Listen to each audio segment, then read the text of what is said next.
Rescue workers in Turkey are rushing to save an American man stuck in a cave.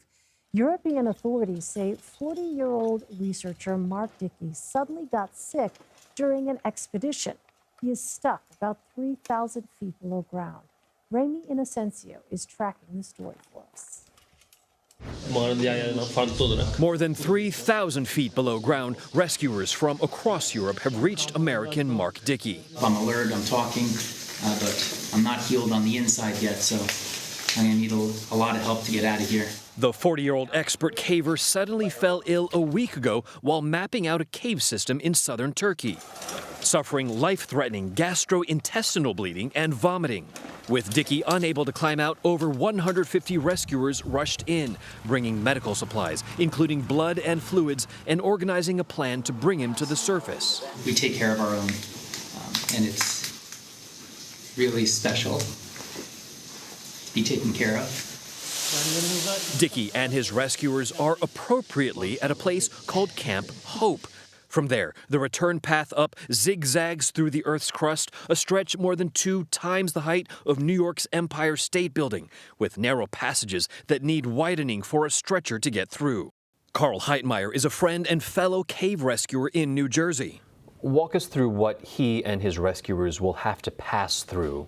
Well, they're going to have tight spots. They're going to have restrictions. They're going to have belly crawls. It's cold. The water is 40 degrees Fahrenheit, and you're going to get wet. And the plan is for the ascent to start tomorrow, Elaine. Heitmeyer says best case scenario is a minimum of 4 days until Dickey reaches the surface. Worst case scenario, a week, if not 2. Ramy Inocencio, thank you. For more, let's bring in Gretchen Baker. She is the national coordinator at the National Cave Rescue Commission, where Mark Dickey is an instructor. Thanks very much for being with us, Gretchen. We saw some of it in Ramy's piece there.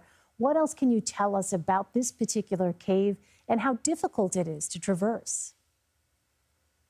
Hi, Elaine. This cave is extremely challenging because not only is it cold and dark and wet with lots of tight passages, there is very difficult and challenging rope work to do it.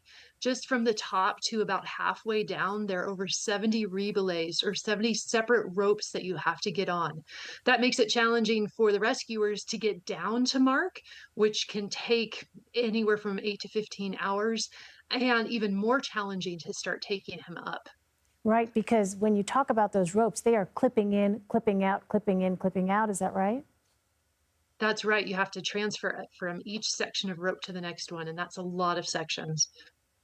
Given what you just laid out, what would you say the biggest challenges right now to getting Mark out of this cave, especially given his condition?